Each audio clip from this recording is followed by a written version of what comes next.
아나운서 임수민입니다. KBS.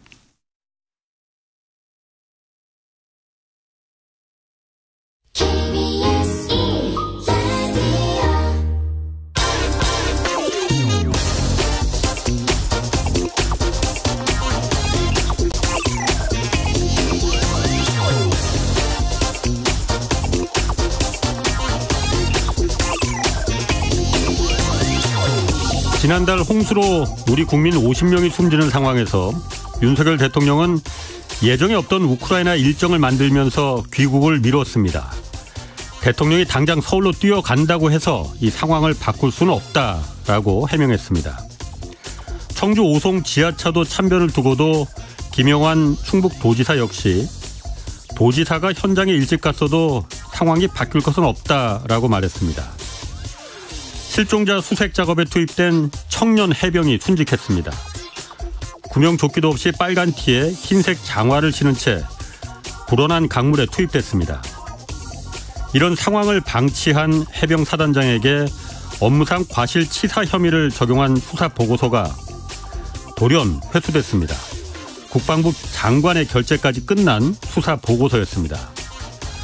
보고서를 작성한 해병 수사단장은 사단장은 혐의에서 빼고 현장에 투입된 일선 장교들에게만 책임을 물으라는 상부의 압력이 있었다고 폭로했습니다. 국방부는 이 수사단장을 집단 항명의 수괴라는 무시무시한 죄명으로 입건했습니다. 경제 프로그램이지만은 기자로서 또 국민의 한 사람으로서 이건 좀 꼭 물어봐야겠습니다. 지금 대한민국에 재난으로부터 국민의 생명과 지산을 지켜줄 리더십이라는 게 있기는 한 겁니까? 네, 경제와 정의를 다잡는 홍반장, 저는 KBS 기자 홍사원입니다. 홍사원의 경제쇼 출발하겠습니다. 유튜브 오늘도 함께 갑시다.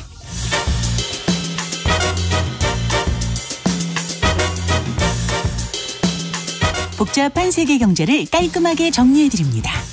쭉쭉 뻗어가야 할 한국 경제의 길을 제시해드립니다. 경제 읽어주는 남자 김광석 교수의 경제전망 보고서 지금 시작합니다. 네, 이달 들어서도 수출량이 15%나 줄어들었다고 합니다. 수출이 벌써 10달째 줄어들고 있지만 정부에서는 그래도 좀 앞으로 경제에 대해서 낙관하고 있다고 합니다. 김광석 한양대 겸임교수 나오셨습니다. 안녕하세요. 네, 안녕하세요. KDI 한국개발연구원이 이렇게 발표했습니다. 우리 경제가 지금 바닥을 찍고 점진적으로 완화되는 모습이다라고 평가했는데 우리 경제가 지금 바닥을 찍었다 이렇게 볼 수 있는 거예요? 네, 어떤 면에서? 어려운 사실 질문입니다만 답변을 드린다면 일단 숫자에는 뭐 공감합니다. 아하. 숫자적으로만 보면. 근데 국민의 체감에는 도저히 부응하지 않을 것이다. 이런 생각을 합니다. 어떤 숫자? 숫자적으로. 왜냐하면 제가 지난번에서도 나왔을 때도 23년 경제를 놓고 봤을 때 주로 상반기와 하반기를 구분한다면 상저하고라고 하면 안 된다는 표현을 썼었어요. 상저하고는 숫자적으로는 어쩌면 맞을 수 있어요.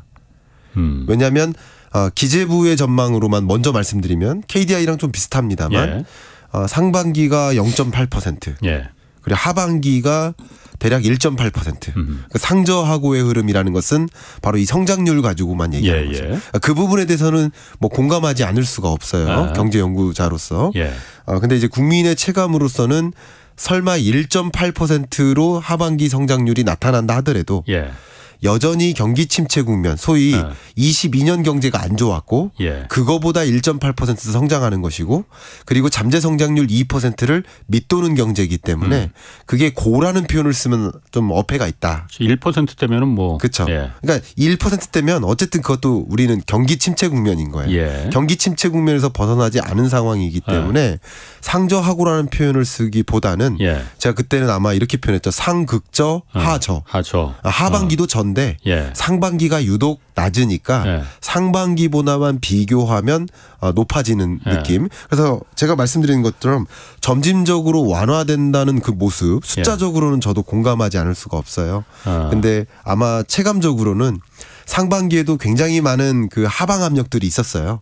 근데 하반기에도 역시 다양한 하방 압력들이 존재하기 때문에 우리 뭐 국민이 체감할 만큼의 충분한 완화, 회복 이런 표현은 좀 어렵지 않을까 생각합니다. 그러니까 그 숫자라는 거를 보면은 숫자라는 게 뭐 경제 지표라는 게 뭐 뻔하잖아요. 네. 지금 하반기 성장률은 아직 뭐 전망만 나오고 그 실적은 나오진 않았고 네. 뭐 어쨌든 수출이나 이런 부분이 네. 사실 지금 너무 안 좋거든요. 네.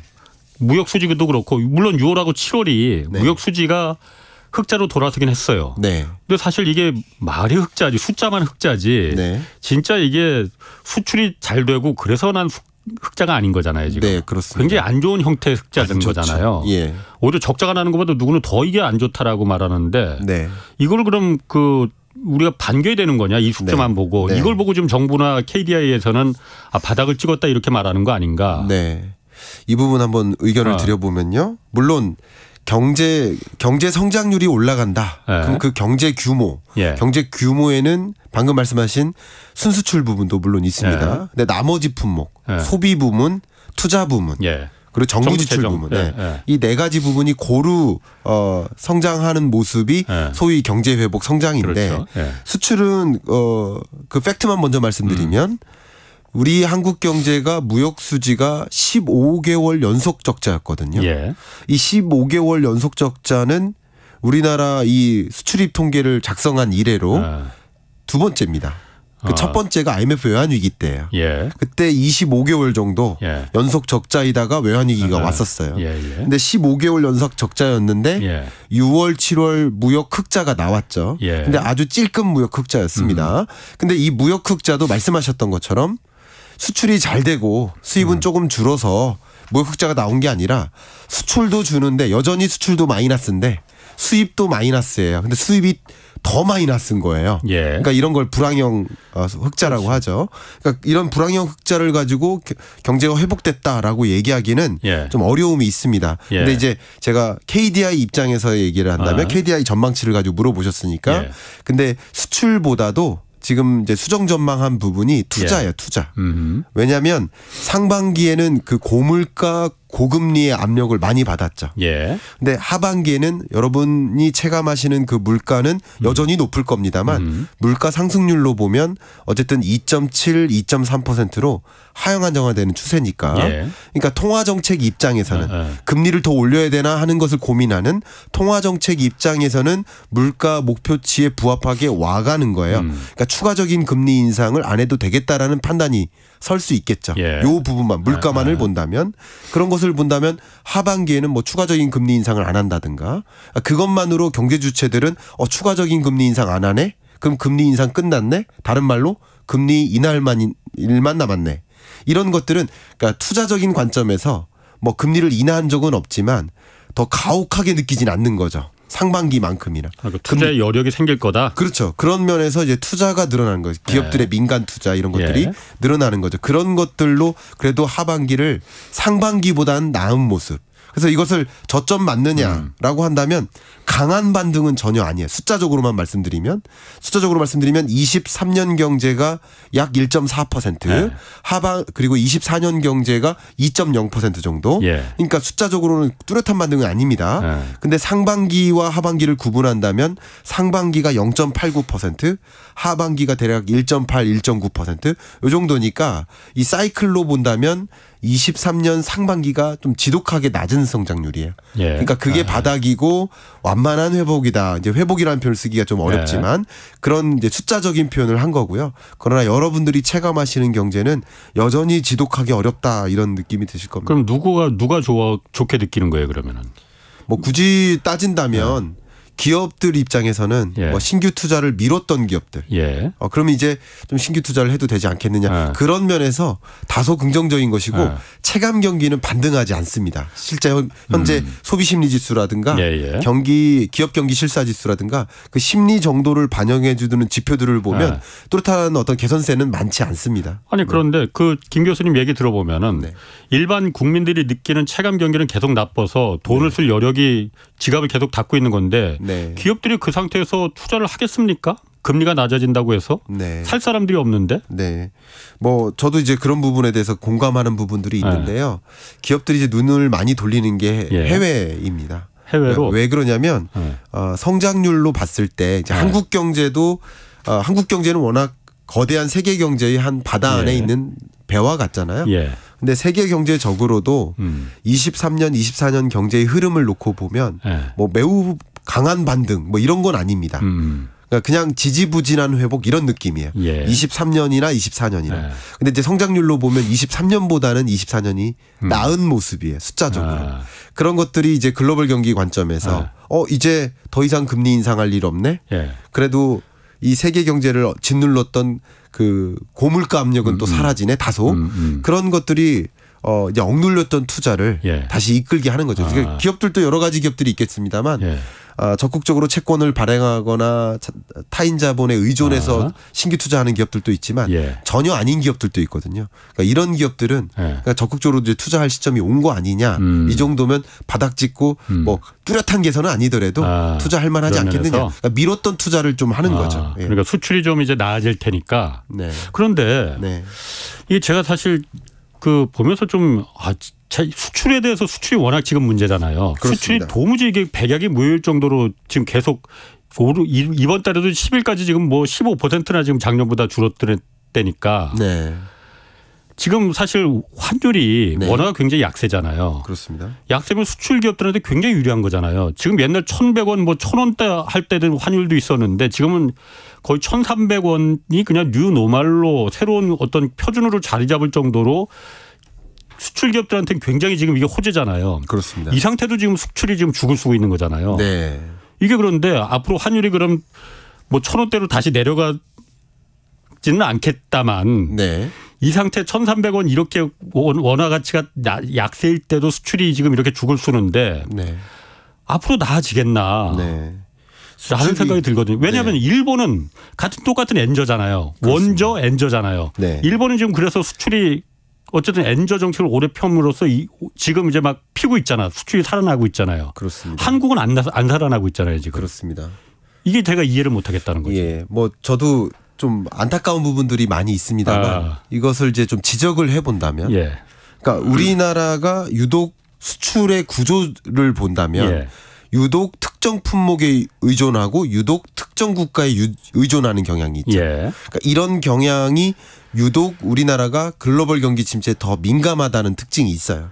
우리나라의 수출 구조의 특징 자체가. 왜냐하면 우리나라의 주력 수출 품목 상위 15대 상위 수출 품목을 쭉 나열하면 다 내구재. 혹은 내구재에 들어간 부품들, 뭐 반도체가 가장 대표적이고 자동차도 내구재고요. 그러니까 다 그런 성격이에요. 가전제품, 스마트폰, 선박은 생산재고 이런 것들. 그러니까 이런 것들이 사실 경기 침체에 민감해요. 그 구조를 먼저 말씀드리고 그리고 어떻게 되느냐를 좀 생각을 한다면 그다음에 두 번째는 유독 우리나라가 반도체에 의존하다는 그 품목적 특성이 있죠. 근데 반도체 수출이 지금 13개월 연속 마이너스입니다. 그러니까 반도체가 전체 수출 물론 지금은 반도체가 쪼그라들어 가지고 비중이 줄어든 경향이 있지만 통상적으로 우리나라가 이런 그 경기 침체 이전에는 한 20% 가까이가 반도체 수출이었으니까 그러니까 반도체 수출이 줄면 우리나라 수출은 줄어드는 경향인 거예요. 역시 중국 수출도 마찬가지입니다. 우리나라 중국 수출이 한때는 뭐 27% 정도 26.8%까지 전체 수출에서 4분의 1 이상이잖아요.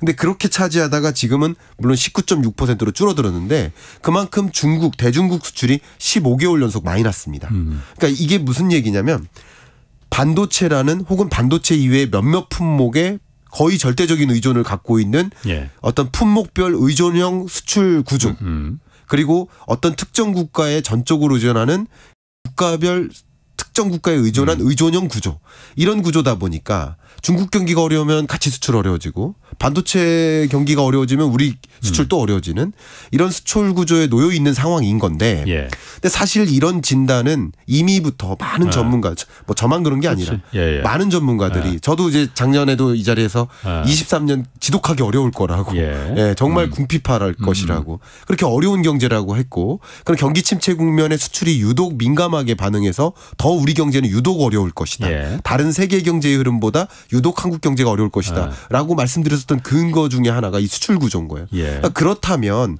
그 동안에 이 경기 침체를 예감하지 않았거든요. 기획재정부도 가장 먼저 1.6%를 전망했었어요. 가장 먼저 작년 12월에. 성장률. 작년 12월 기준으로 가장 낮은 성장률을 진단했던 그 주체가 기재부였습니다. 아, 그랬었나요? 오히려 그때는 외국 기관들보다도 외국 기관이나 한국은행이나 뭐 KDI나 민간경제연구원 다 포함해서 1.6% 성장률 전망치가 가장 낮은 숫자였었어요. 그리고 역시 기재부도 지지난달에 1.4%로 또 가장 낮췄는데 뭐 그때 기준으로는 가장 낮게 전망한 거예요. 역시. 그러면 그렇게 낮게 전망한 이유 중에 하나가 바로 수출 경기인 거고 수출 경기 그렇게 글로벌 경기 침체에 우리 경제가 이렇게 민감하다라는 것을 사실 인지하고 있을 거라고 생각합니다. 인지 안 하면은 좀 너무 부족한 거고요. 인지했을 거라고 저는 믿어요.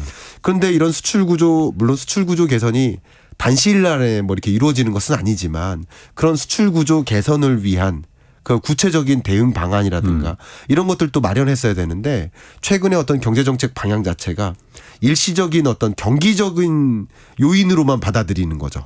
구조적 개선이 아니라 경기적인 일시적인 충격이라고 받아들이고 일시적이고 경기적으로 어떻게 해결할까. 예를 들면 수출 환경 개선을 위해서 뭐 예를 들면 가장 대표 박람회를 개최해 가지고 혹은 해외 박람회에 우리 중소기업들을 뭐 바이어와 매칭을 시켜준다. 이런 종류의 경기적인 대응만 하는 거예요.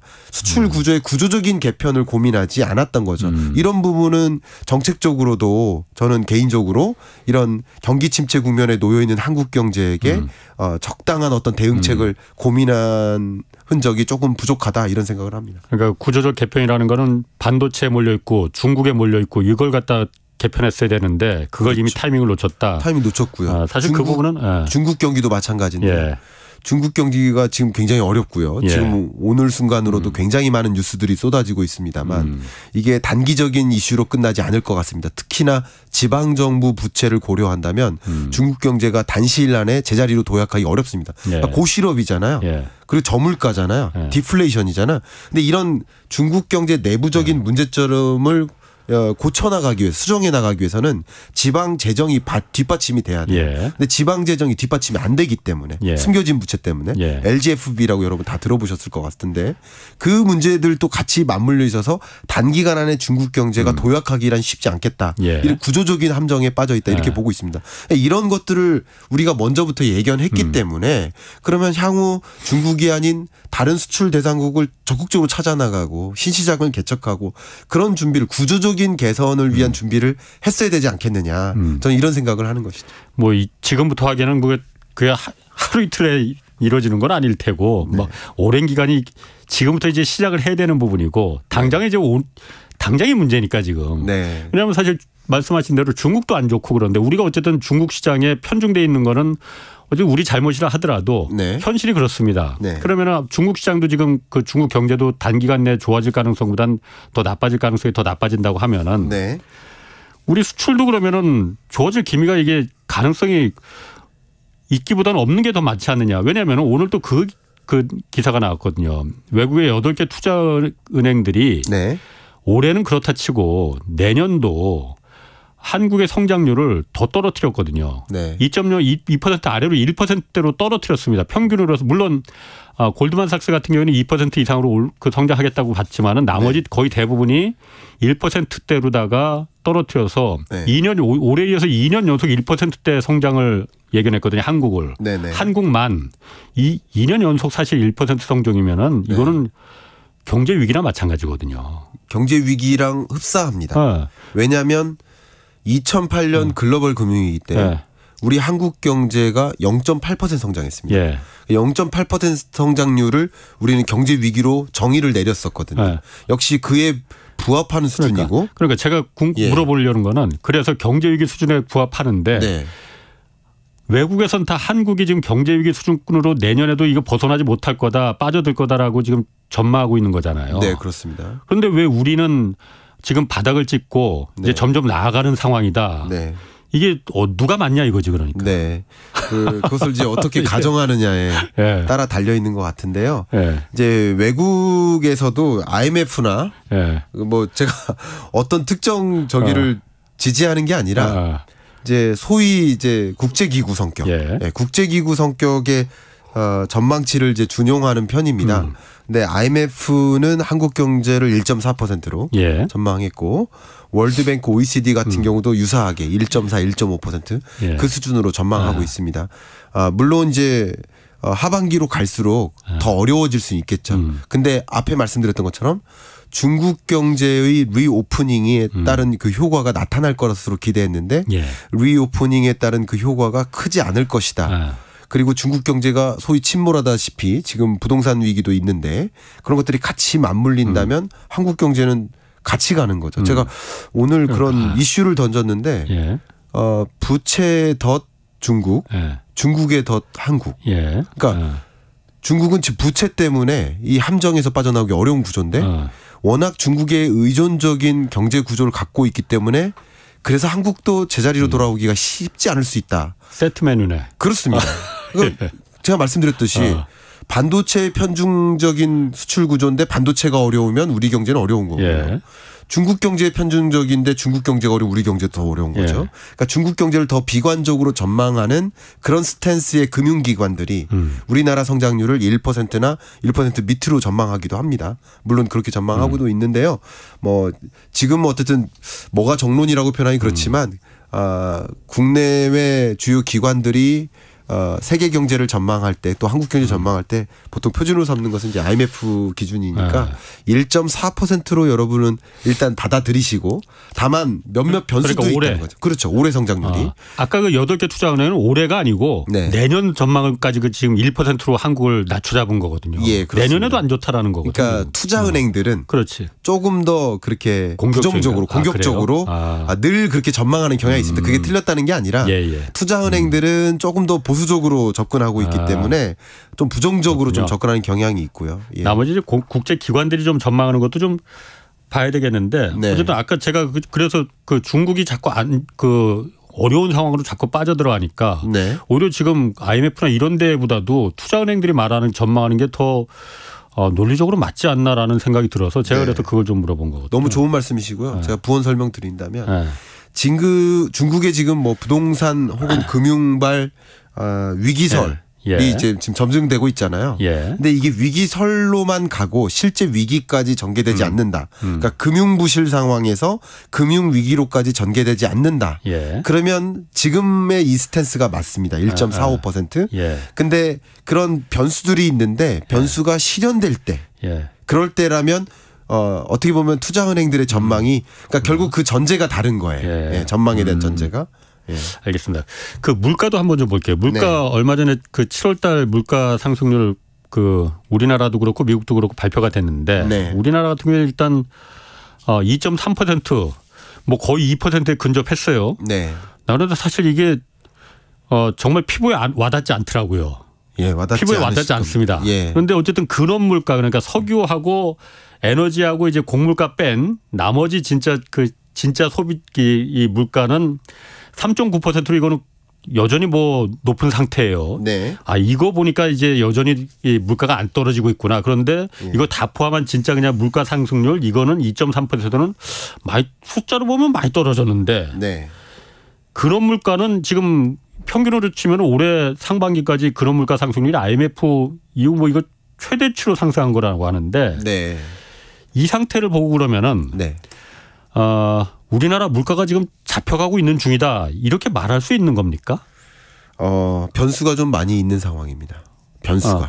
변수를 말하기 전에 일단 지금 물가가 지금 밥값 그 점심값 10,000원 이하 찾기가 그렇게 쉽지 않은데 물가가 잡혀가는 중이라고 봐도 되는 거냐 이거죠. 그러니까 제가 말씀드리겠습니다. 아마 이런 문장을 제가 한 10번 정도 했던 것 같은데요. 물가는 안 잡힙니다. 물가 상승률이 잡힐 뿐이에요. 그 얘기 했었죠. 제가 계속 말씀드리는데 그러니까 여러분들이 체감하시는 물가는 물건의 가격이고요. 한국은행이 통화 정책을 결정하는 데 있어서는 물가가 아니라 물가 상승률을 고려하는 것이기 때문에 예. 물론 그런 것들이 체감과는 전혀 동떨어진 모습일 거라고 생각하고요. 예. 2.3%로 물가 상승률이 떨어졌다 하더라도 예. 작년 7월에 예. 물가 상승률이 예를 들어 6% 상승했습니다. 예. 그러면 이 볼펜 가격이 6% 올랐는데 거기에 2.3% 또 오른 거예요. 그렇지. 그러니까 가격은 계속 오르는 거고 잡힐 예. 일이 없습니다. 예. 근데 물가 상승률, 예. 그 상승 기조가 조금 둔화되는 느낌이라고 이해해 주시고요. 그리고 또 해설을 드린다면 근원 물가 상승률은 예. 원래 천천히 오르고 천천히 떨어집니다. 원래? 원래. 아. 왜냐하면 아까 말씀하셨던 식료품 물가가 있고 우리 예. 소비자 물가 계산할 때 예. 우리의 소비 품목 460여 가지가 있어요. 예. 그중에 일부 덩어리가 식료품 물가 그리고 또 일부 덩어리가 에너지 물가예요. 에너지 물가 안에는 전기세도 들어가겠죠. 예. 가스 요금도 들어가겠죠. 예. 이런 것들이 계속 올랐을 텐데 예. 근데 이 두 가지를 제외한 나머지 품목이 소위 말하는 기조적으로 물가가 잡히고 있느냐 예. 이걸 보여주는 거고 식료품 물가 한번 생각해 보시면 예. 이렇게 최근에 식료품 물가 오른다고 느끼시잖아요. 그렇죠. 최근에 특히 엄청 오르지. 예 최근에 홍수 있었고요. 예. 야채 이런 거 뭐 겁나서 그렇죠. 사 먹지도 못하겠어. 근데 예. 우리의 체감 물가는 예. 아마도 예를 들어서 지금 8월 달에 이 식료품 물가의 체감 물가는 예. 7월 달 가격 대비 8월 가격일 거예요. 예. 근데 이런 이렇게 식료품 물가가 오르는 현상은 작년 8월에도 있었기 그렇지. 때문에 예, 같이 비교를 해야 된다. 예. 그래서 국제 유가도 말이죠. 지금 원유 가격 다시 오르고 있잖아요. 지금 83달러. 그리고 우리 휘발유 가격이나 디젤 가격도 오르고 있잖아요. 예. 주유하러 가보면. 예. 또 오르고 있는데 그것도 역시 22년 작년. 8월과 비교해야 돼요. 그때는 그렇지. 국제 유가 100달러였거든요. 그렇죠. 그때랑 그렇죠. 따지면 100달러고 지금 80달러니까 마이너스 물가인 거예요. 그러니까 식료품 물가, 에너지 물가 여러분께 설명드린 겁니다. 이 물가 상승률의 개념은 전년 동월과 비교하는 거기 때문에 그렇죠. 그러니까 떨어지는 게 맞다고 볼 수 있어요. 그러니까 통계가 잘못된 게 아니라. 그런데 우리의 체감 물가는 전혀 다 우리의 체감 물가는 지난번 소비 대비예요. 그렇지. 우리 주유비 가격에 지난달에 비해서 그렇죠. 주유비 체감 그렇지. 물가는 아마도 지난 주유할 때보다 예. 얼마나 올랐나 떨어졌나잖아요. 그러니까 주유비 가격은 오를 수 있지만 전년 동월과 우리 합리적으로 전년 동월과 비교하기가 쉽지 않습니다. 개인의 소비 행태에서는. 그렇죠. 작년에 그 기름값이 얼마인지 누가 기억을 해요? 그렇죠. 예, 그런 경향이 있기 때문에 지표 물가의 흐름하고 체감 물가의 흐름하고는 당연히 동떨어져 있는 것이다. 이걸 무시해야 된다는 뜻은 아닙니다. 근데 통화정책 당국에서는 물가 상승률 기조를 잡기 위해 노력해야 될 거고 기획재정부 입장에서는 국민들이 이렇게 씨름한다. 이 물가가 안 잡히는 상황이다. 체감 물가는 너무나 높다. 이걸 역시 주지하면서 합리적인 정책을 동원해야 되겠죠. 그럼 왜 물가를 그 지표를 말할 때 꼭 그렇게 작년하고 비교를 합니까? 그냥 전달하고 그러니까 우리가 쉽게 체감할 수 있게끔 지난달하고 지난달에 비해서 이번에 물가 얼마나 올랐다 이렇게 하면 안 되는 거예요? 아, 네. 그 너무 좋은 질문 주셨고요. 이게 사실 다 좋으시대. 너무 좋은 질문이세요. 예. 근데 경제 기초에 해당되는데요. 그러니까 모든 것이 전년 동월과 비교해요. 전년 동분기. 전년 동기 대비 비교입니다. 그다음에 GDP가 얼마나 증가했나 이것도 역시 전년 동분기 대비. 그죠? 수출도 전년 동월 대비 증가했나. 근데 전년 동월이요. 수출이 바닥이었습니다. 7, 8, 9, 10. 그러니까 그거보다 기저효과 때문에 반등할 수도 있어요. 숫자적으로 반등이지 수출이 좋아진다고 표현하기는 어려워요. 근데 물가도 그렇고 모든 경제 지표들이 지난 어떤 비교 년도 대비 얼마나 올랐나 떨어졌나 이걸 보는 것이기 때문에 물가 상승률도 역시 그렇게 계산하고 있습니다. 한 달은 그러니까 너무나 많은 뭐 날씨 변수도 있고 그야말로 여러 가지 정책적인 변수도 있고 그렇기 때문에 그걸 갖다 비교할 만한 대조군이 안 된다 이거죠. 대조군이 상대적으로 안 된다고 볼 수 있겠죠. 자, 아까 말씀하신 대로 지금 물가가 이렇게 소비자 물가가 2.3%까지 떨어진 체감 안 될 정도로 많이 떨어진 거는 석유 가격하고 곡물 가격이 굉장히 작년에는 굉장히 높았잖아요. 그렇습니다. 작년에 석유 가격 뭐 100달러 이맘때 100달러였고 곡물 가격도 우크라이나 전쟁 때문에 그때는 굉장히 높았는데 높았는데 맞습니다. 그동안에 지난달에 많이 떨어졌잖아요. 최근에 석유값도 이제 60달러까지도 떨어졌었으니까 올 초에. 근데 지금 석유값 80달러까지 다시 오르고 있단 말이에요. 곡물 가격도 다시 오르고 있어. 맞습니다. 그러면은 더군다나 지금 그 버스 요금도 지난주에 300원 인상했고 지하철 요금도 이제 다 10월 달부터 150원 오른다고 하고 전기하고 가스 공공요금도 올린다고 하는데 네. 그러면은 다시 그럼 물가가 지금 2.3%가 아니고 이 표면적인 물가도 네. 왜냐하면 에너지하고 곡물 가격도 오르니까 다시 올라가겠네 그러면 앞으로는요. 다시 예전처럼 올라가진 않고요. 예. 예전처럼 올라가진 않고요. 물론 그러니까 23년 하반기에 굉장히 중요한 주제 중에 하나가 예. 체감과 지표의 괴리예요. 예. 그러니까 지표는요. 예. 의외로 예. 자 국제 유가가 올라간다 하더라도 예. 만약에 100달러 수준까지 올라가지 않으면 예. 그 국제 유가는 전년 동월 비교 년도보다 여전히 떨어지는 거예요. 예. 그렇죠? 그렇기 때문에 의외로 예. 물가 상승률이 예. 이렇게 다시 제자리로 돌아갈 만큼 예. 그만큼 구조로 형성되기는 쉽지는 않아요. 근데 물가 상승률이 지금 최근에 3%, 2.3%로 이렇게 쭉 떨어져 왔는데 예. 다시 올라갈 수는 있습니다. 예를 예. 들면 2%대 후반, 3%대 초중반 예. 요 정도는 올라갈 수 있어요. 예. 왜냐하면 물가 상승률의 정점이 22년 7월이었습니다. 우리 한국 기준으로. 작년 7월. 예. 그때 6.3%로 정점이었어요. 그랬었나? 예. 그때 물가 상승률이 정점을 기르고 7월부터는 조금씩 떨어지기 5, 예. 5.2 뭐 이렇게 쭉. 그러니까 기저 효과가 상쇄되는 지점이 언제일까요? 7월 이후부터입니다. 예. 그러니까 그런 기저 효과가 상쇄되는 것을 생각해 보면 물가 상승률이 예. 다시 우상향할 수 있습니다. 우상향할 수 있고요. 근데 우상향하는 정도가 예전의 정점 뭐 5, 4 이 정도로 반등하기보다는 수학적으로 계산해 보면 2, 3%대 2% 밑으로 안 떨어지는 계속 그 언저리에 맴도는 롱테일처럼. 그러니까 그 동안에는 빠르게 잡혔는데 그 빠르게 잡혀지는 정도가 상쇄되는 이런 흐름으로 전개될 가능성이 좀 높아 보인다 이렇게 생각합니다. 그렇군요. 어쨌든 모든 지금 물가에 미국도 그렇고 한국도 그렇고 전 세계 모든 나라의 지금 물가에 그 흔드는 그 몸통은 네. 석유값이잖아요. 그렇습니다. 석유잖아요. 네. 석유가 지금 요즘 묘합니다. 네. 그 사건도 뉴스도 많고. 네. 일단 83달러까지 지금 슬금슬금 올랐잖아요. 60달러에서. 예. 이게 어쨌든 사우디하고 러시아가 계속 고유가 정책을 지금 감산하겠다고 하면서 네. 미국은 이제 계속 유가 내려라. 그래야지 인플레가 그 잡힌다. 네. 근데 사우디 말 안 듣거든요. 그렇습니다. 러시아도 역시 마찬가지고. 네. 그래서 계속 두 나라가 감산하니까는 지금 83달러까지 올라갔는데 네. 엊그제 이 미국하고 이란하고 갑자기 뭘 합의를 해버렸어요. 네. 어쨌든 이란이 최대 산유국 중에 하나잖아요. 네. 미국인 인질 5명 석방하면서 한국에 묶여있던 70억 달러 이거 그 동결 해제하는 조건에서 70억 달러 이미 인출해 갔다고 그러더라고요. 예. 아니 이러면은 이것까지는 좋은데 그러면 혹시 이란에 있는 이란 석유가 이제 예. 세계 시장의 원유 시장에 풀리는 거 아닌가? 그럼 지금 80달러까지 올라간 게 네. 떨어지는 거 아닌가? 미국이 원하는 게 의도하는 게 이거 아닐까 혹시? 네. 그런 의심이 들거든요. 네. 매우 의심이라기보다는 합리적 추론이 아닌가. 예. 네, 저는 그런 생각을 해보고요. 예. 그냥 정치적으로 해석을 해본다면 바이든 행정부 입장에서 23년 하반기 동안 물가는 반드시 잡혀야 됩니다. 물가가 안 잡히면 당연히 내년에 정치 이벤트에서 성공할 수가 없겠죠. 물가를 반드시 잡아야 돼요. 물가를 반드시 잡는다는 전제하에서는 금리를 추가적으로 인상하지 않아도 되는 통화정책의 여건이 생겨요. 그러니까 물가를 23년 하반기에 그렇죠. 반드시 잡고 금리를 추가적으로 인상 안 해도 되고 그러면 다소 순탄하게 경기 침체도 결과적으로 좀 피해 나가는 모습.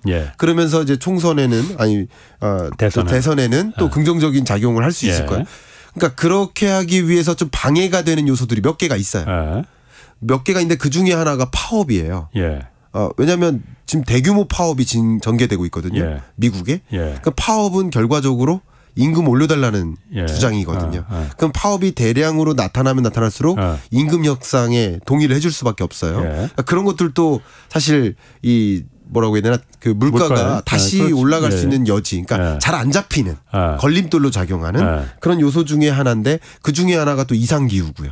이상기후 때문에 곡물 가격이 오르는 거예요. 가뭄 제가 때문에. 지금 먼저 그러니까 이란 석유가 시장에 풀릴 가능성이 있느냐 이거부터 그렇죠. 좀 먼저 풀고 가시는 게 나을 것 같아요. 그래서 제가 말씀드린 게 그다음 또 중요한 그 물가를 막기 어려운 방해 요소 하나가 국제 유가 상승이죠. 근데 오히려 러시아나 사우디 입장에서는 또 중국 편에서는 국제 유가를 올려놓는 게 좋고 중국은 모르겠지만 러시아하고 사우디는 지금 유가가 낮으면 안 되죠. 지금. 국제 정치적으로. 국제 정치적으로도 미국을 압박하기 위해서 국제 유가가 높아져 있는 수준을 선호할 것이고 중국도. 정치적으로는 그럴 겁니다. 그리고 경제적으로는 당연히 사우디나 러시아 입장에서는 국제 유가의 레벨이 올라가줘야 좋을 거라고 보고 있고요. 근데 당연히 그들의 그 탈세계화 국면에서 미국 진영은 그렇지만 이쪽 진영에서는 그런 생각을 분명히 할 수 있을 겁니다. 그러니까 당연히 합리적인 추론을 해본다면 바이든 행정부 입장에서 물가를 반드시 잡아야 되는 국면인데 23년 하반기가. 근데 물가를 못 잡는 여러 가지 변수들이 있단 말이죠. 아까 말씀드렸던 이 변수들이 있는 상황에서 이 국제 유가까지 다시 올라가 버리면 그러면 물가를 도저히 못 잡는 일이 벌어질 수 있단 말이죠. 변수들이 남아있기 때문에. 그래서 거론한 겁니다. 변수들이 없다면 괜찮아요. 근데 이런 물가를 못 잡게 만드는 그러니까 가뭄이 정말 엄청난 물가 상방 요인입니다. 그렇죠. 곡물 가격 지금 뭐 올해 또 슈퍼 엘니뇨라고 그래갖고. 그렇죠. 슈퍼 엘니뇨가 올 거라고 기상과학자들이 보고. 그러니까 이런 여러 가지 그 밖에도 여러 변수들이 있는데요. 이런 물가를 못 잡을 수 있겠다라는 걱정이 드는 이 변수들이 남아있는 과정에서 유가까지 올라가 버리면 그냥 대선에 지장이 있다고 생각할 수 있어요. 그렇기 때문에 어떤 방식으로든 정치공학적으로 이란의 원유를 활용할 필요가 있는 거죠. 그리고 또 한 가지는 특히 우리나라 입장에 생각해 보면 이란이 물론 석유 생산국으로서 상당한 지위가 있는 것도 맞지만 더 중요한 게 호르무즈 해협이에요. 정치공학적으로는 우리나라 같은 경우도 우리나라가 수입하는 원유 수입량의 70%가 그 호르무즈 해협을 지납니다. 그러니까 호르무즈 해협만 통제시키고 그래서 이번에 우리 한국 그 선박 납포한 적이 있었잖아요. 2021년인가. 왜냐하면 이 원유 수출 대금 안 돌려주니까. 70억 달러 돌려달라는 압력으로. 그러니까 이런 것처럼 결과적으로 이란이 끼고 있는 호르무즈 해협까지 통제를 할 경우 이제 원유 수급에 제한을 줄 수가 있어요. 그러니까 그런 것들도 생각해 보면 이란이 좀 공급을 늘려달라. 그리고 뭐 한국 같은 나라는 상대적으로 이런 에너지를 안정적으로 조달받게 할 수 있는 환경을 만들어주면 만들어줄수록 이제 국제 유가가 그렇게 고공행진 안 할 수 있도록 통제할 수 있는 장치라는 거죠. 그런 관점에서 접근하지 않았을까라고 저는 추론을 합니다. 이게 뭐 정설이라고 하는 게 아니고. 아니 그러니까 저도 그러니까 그게 좀 합리적으로 보여지는 게 왜냐하면 지금 유가가 오를 이유가 사실 별로 없거든요. 중국이 막 이렇게 공장이 다시 돌아다니는 게 아니고 지금 중국이 오히려 디플레로다가 지금 고민하고 있는 참인데 유가가 오를 일이 없는데 그렇다고 어디 뭐 자동차가 더 많이 전기차 많이 다니는데 휘발유 자동차가 더 많이 뭐 돌아다니는 것도 아니고 오른 이유는 순전히 러시아하고 사우디거든요. 왜냐하면 미국이 오페크가 감산하는 거는 독점에 의한 담합이다 해서 이 법으로다가 그 제재하겠다라고 했더니 오페크 다른 회원국들은 약간 좀 쫄았거든요. 그래서 오히려 증산했어. 근데 사우디는 쫄지 않았거든요. 사우디는 워낙 돈 쓸 데가 많습니다. 그래서 빈살만 같은 경우에는 유가가 80달러가 아니고 100달러가 지금 돼야만 배럴당 100달러가 돼야만 이게 정상적인 가격이다. 거기까지 올리겠다라고 공식적으로 얘기를 하는 상태잖아요.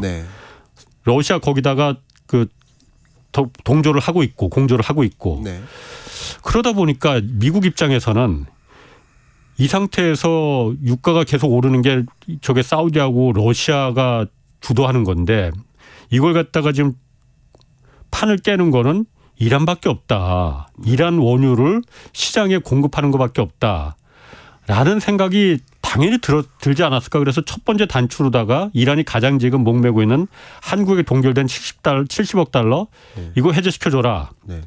그러다 보니까 사실 미국인 인질 이란에 억류되어 있는 미국인 인질 5명 이제 석방했잖아요. 그렇습니다. 사실 제가 보니까는 이 사람들도 약간 미국인이라고 하기는 약간 좀 애매합니다. 보니까. 국적은 다 이중 국적이야. 미국 국적을 갖고 있는 이란인들이거든요. 이중 국적들이에요. 이 사람들이 미국 입장에서 그렇게까지 지금 화급한 문제였을까. 라는 면에서 목적은 이란 석유가 아니었을까. 바이든이 어쨌든 내년 대선이 지금 코앞에 있으니 이런 생각이 좀 들더라고요. 저도 공감합니다. 말씀드렸었던 것처럼 대선을 앞두고 꼭 해결해야 되는 것은 물가 안정이고 물가 안정에 굉장히 크게 방해하는 것이 국제유가 상승인데 그럼 국제유가 상승을 억제하기 위한 여러 수단들을 고민했겠죠.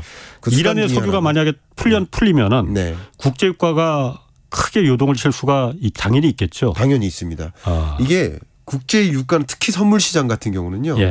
실제 공급하는 것과 상관없이 공급할 거야라는 그냥 그렇지. 그 주제만 던져줘도 국제유가는 급등락합니다. 낌새만 있어도. 그러니까 예를 들면 오펙 플러스에서 감산 합의 도출을 할 거야.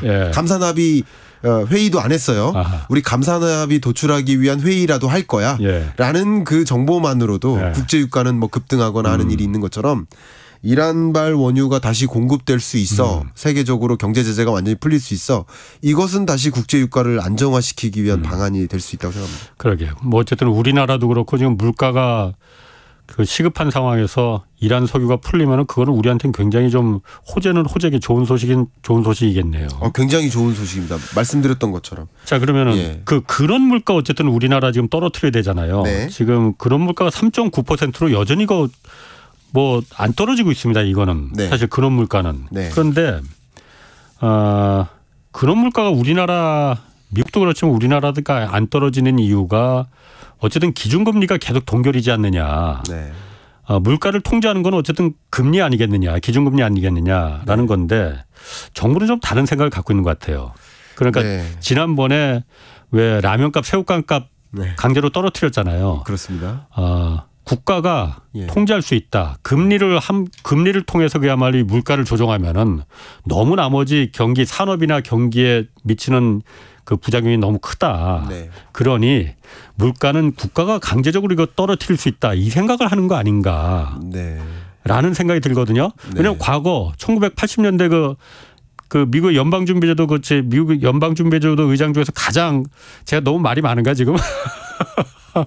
가장 실패한 존경받지 못한 연방준비제도 의장으로 아서 번지라고 있잖아요. 이 양반이 딱 이랬었거든요. 그때 석유 파동으로다가 물가 왕창 막 오르는데도 금리 안 올리고 국가가 그야말로 물가를 통제하다가 아주 피봤거든요. 그 상황이 아닌가라는 생각이 드는데 이렇게 해서 그런 물가를 국가가 강제로 팔 비틀어서 떨어뜨릴 수는 있는 겁니까? 저는 진짜 이 물가 잡는 그 방식에 대해서 너무 속상합니다. 왜냐하면 저 말고도 다른 전문가분들도 그런 생각을 많이 하셨을 텐데 물건의 가격은요. 그 가격 그 자체는 그러니까 물가 상승률을 통제하는 이 재정정책 통화정책 말고 어떤 특정 품목에 대한 가격을 결정짓는 건 그것은 자본주의 사회에서 있기가 어려운 일입니다. 전 그렇게 생각합니다. 우리 다 공부하셨듯이 가격은 보이지 않는 손에 의해 결정되죠. 근데 그 가격을 직접 결정지으려고 하는 그런 액션들 라면 가격 잡는다거나 그밖에 여러 가지 품목들 가격 닭고기 가격 잡으려고 한다든가 이렇게 되면 결과적으로 경제가 어떻게 돌아갈까 저는 그 본질적인 질문을 사실 던지고 있어요. 예를 들면 가격을 통제하려고 들면 기업은 당연히 기업이 목적이 뭡니까? 기업이 왜 경영합니까? 이윤 극대화예요. 그럼 이윤의 정의는 뭘까요? 매출액에서 비용을 뺀 거예요. 근데 매출액은 가격의 함수죠. 그러니까 다시 말하면 가격을 통제하려고 들면 기업은 뭐를 해야 됩니까? 비용을 줄여야 돼요. 그럼 비용을 줄이려고 보면 라면의 품질이 떨어진다고요.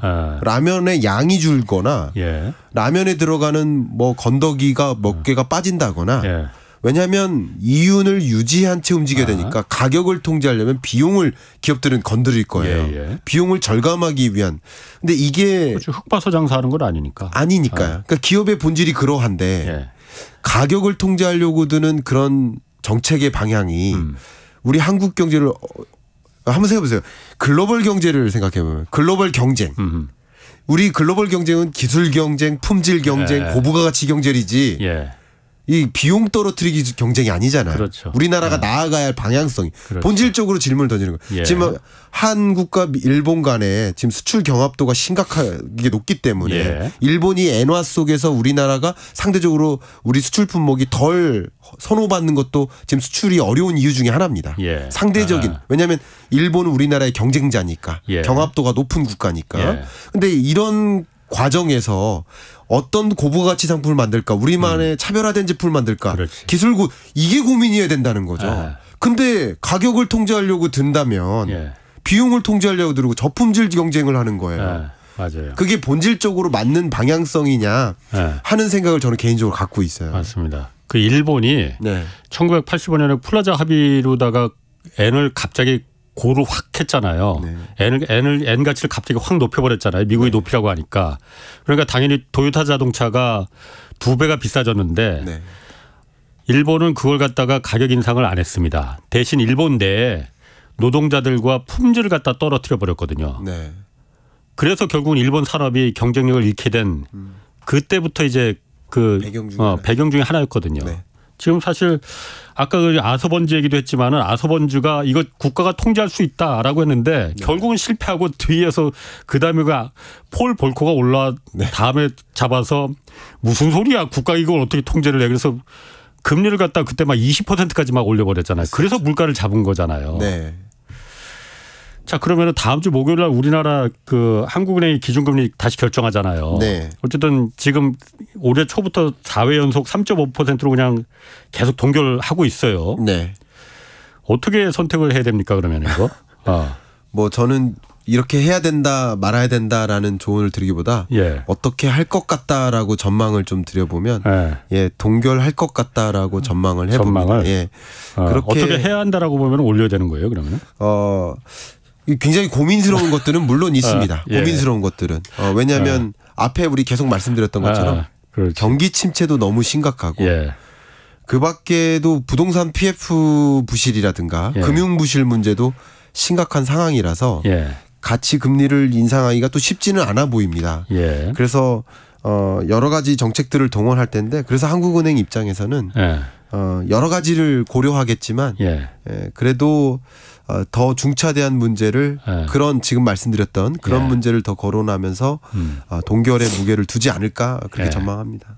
그러면 지금 동결을 한다 하더라도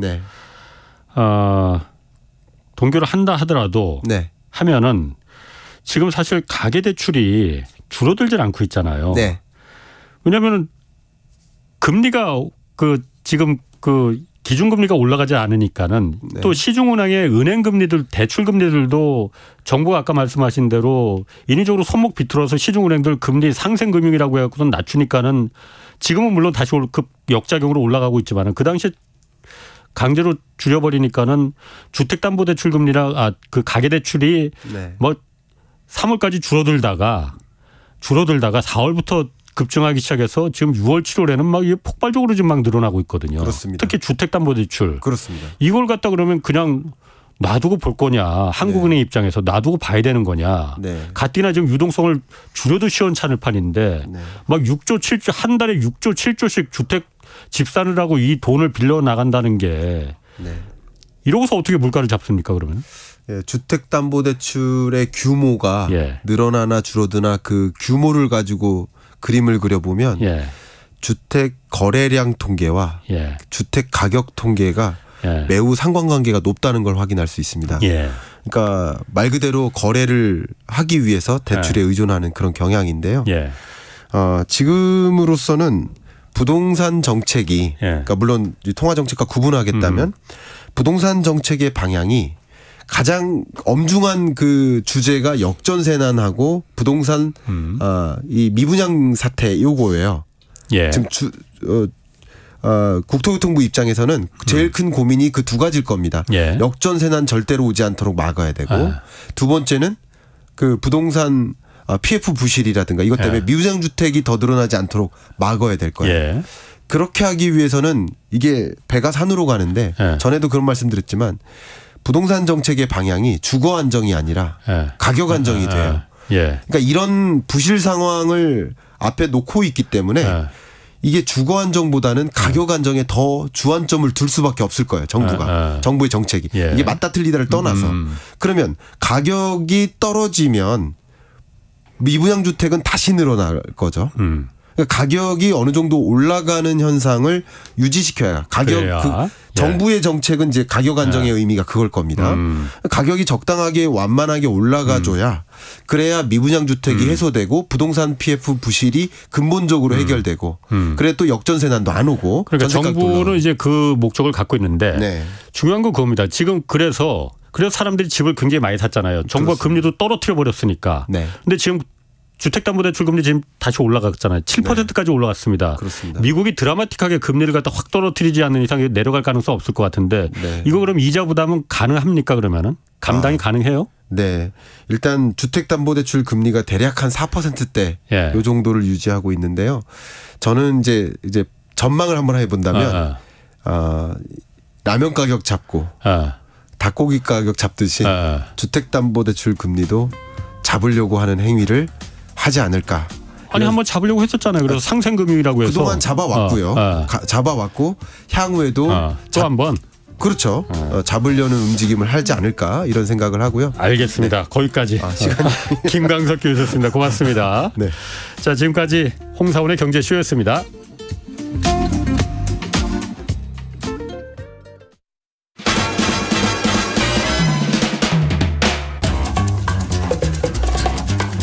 Okay, 3, 2, 1, it's jam.